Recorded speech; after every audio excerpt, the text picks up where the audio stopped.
আহ সামনেতে ঈদ আসতেছে, ছেলে মেয়েদেরকে জামা কাপড় নিয়ে দিতে হবে। যাই সাহেবের কাছে গিয়ে দেখি সাহেব কিছু করতে পারে কিনা।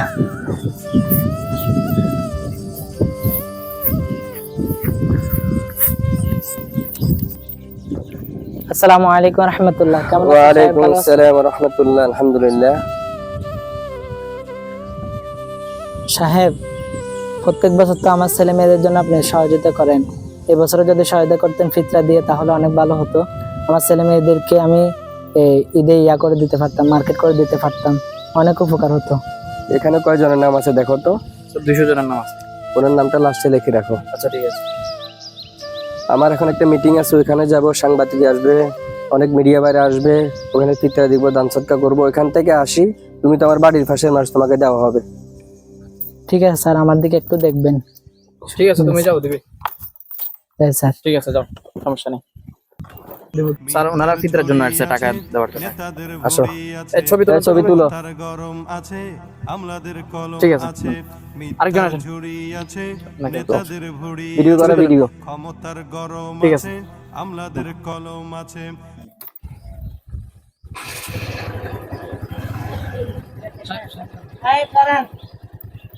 আসসালামু আলাইকুম। ওয়ালাইকুম আসসালাম। সাহেব, আপনি না বলছিলেন আমার ছেলে মেয়েদের জন্য কিছু সহায়তা করবেন। ঈদ তো প্রায় চলে আসছে, এখন যদি সহায়তা করতেন অনেক ভালো হতো। এবছর তো দেওয়া শেষ, আগামী বছর দিব তোমাকে। এই বছর আমাদের অনেক ইয়া ছিল তো, ওখানে শেষ হয়ে গেছে। সামনের বছর দেওয়া হবে, সমস্যা না, আপনি যান। যাও, তোমাকে আগামী বছর দেওয়া হবে।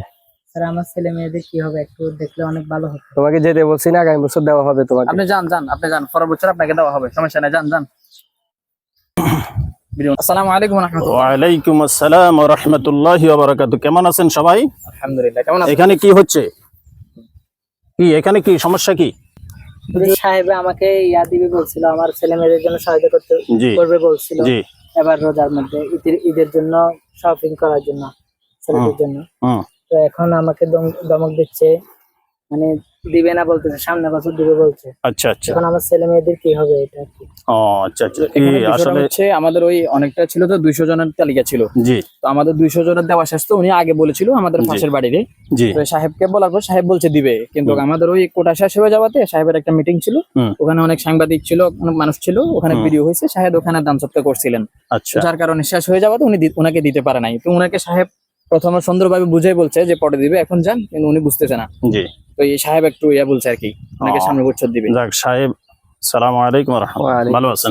ভালো আছেন? জি আলহামদুলিল্লাহ। তো আসলে আপনি, আশা করি আমারও জানা আছে, আপনি মানুষদেরকে দান সওগাত করেন এবং পাশাপাশি এতিম মিসকিনের পাশাপাশি থাকেন, এটা আমিও জানি। যাক আলহামদুলিল্লাহ। তবে আমাদেরকে সর্বপ্রথম খেয়াল রাখতে হবে আমাদের আশেপাশে, আমাদের নিকটত্ব যে মানুষগুলো আছে তাদেরকে দেওয়া। আপনি তাদেরকে না দিয়ে আগে বাহিরে দেওয়াটা এটা ঠিক হয় না আমার হিসাবে আর কি। আমার মনে হয় আপনি নিকটত্ব যারা আপনার আশেপাশে আছে গরিব মিসকিন, তাদেরকে দেওয়া উত্তম। তো যাক, আমি আশা করবো ইনশাল্লাহ যেভাবে হোক ওনাকে আপনি একটা নেক নজরে দেখবেন, আশা করি। ইনশাআল্লাহ।